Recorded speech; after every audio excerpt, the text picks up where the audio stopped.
Algebra 1 Part 2 solutions. We're asked to find the solution set of the equation 3x squared equals 48.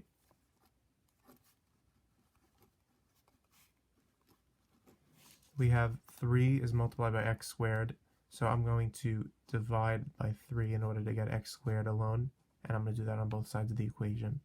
That's going to leave me with x squared is equal to 16.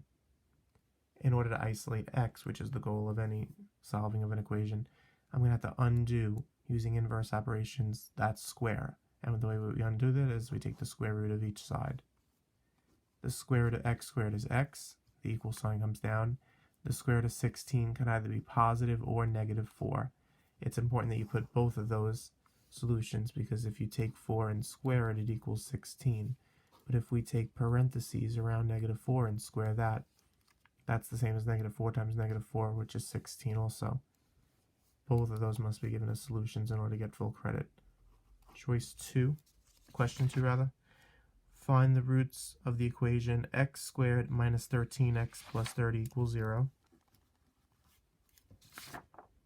If they're asking for the roots, that's another way of asking for the solutions, the zeros, the x-intercepts. We find x-intercepts by setting the function equal to 0, which would be the output, 0. And that has to always be the case first. It's already that way. Next, we are going to attempt to factor the left side. If it's non-factorable, that's when you would use the quadratic formula or another method, but it is going to be factorable here. You need to think about two numbers that multiply to be a times c. In this case, a is 1, b is negative 13, and c is 30, positive 30. So if we multiply a is 1 by c, which is 30, this would be equal to 30. So we need to think about numbers that multiply to be a times c, but also add to b the other condition, which is add to be b, which in this case is negative 13. The numbers that we're interested in using here are going to be negative 3 and negative 10. They multiply to be 30, positive 30, and they add to be a negative 13.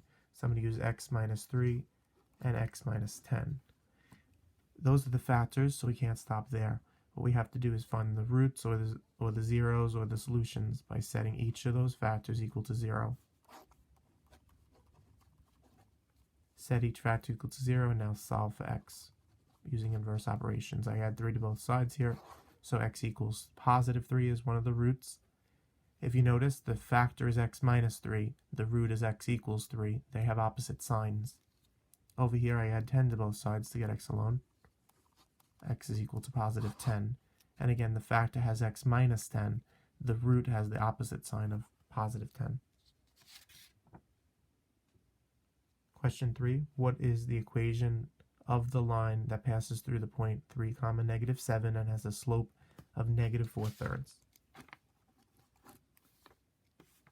I'm going to use the slope-intercept form, y equals mx plus b, for my linear equations.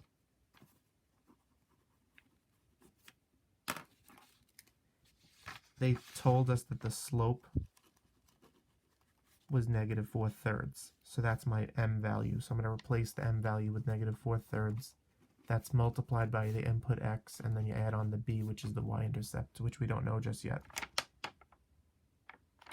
However, we are told that the line passes through the point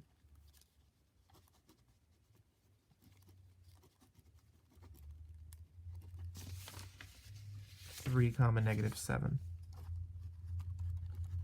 I'm going to plug these values into my equation. I know that the 3 is the x value, the negative 7 is the y value. So I'm going to replace the y with negative 7. This is equal to negative 4/3. I'm going to replace my input x with the 3 that I know is one of the solutions. Since the line goes through that point, it's a solution. I'm going to put that over 1, and then I'm going to add on the b that I don't know just yet. Reduce this, negative 7 is equal to, when you multiply fractions, you multiply the numerators and get a negative 12, multiply the denominators and you get a positive 3, add on the b to that. Now divide this, negative 12 over 3, negative 12 divided by 3 would be negative 4, add on the b. I want to isolate b because I need to know what the y-intercept is. In order to do that, I'm going to add the 4 to both sides. Negative 7 plus 4 is negative 3, and that's equal to b.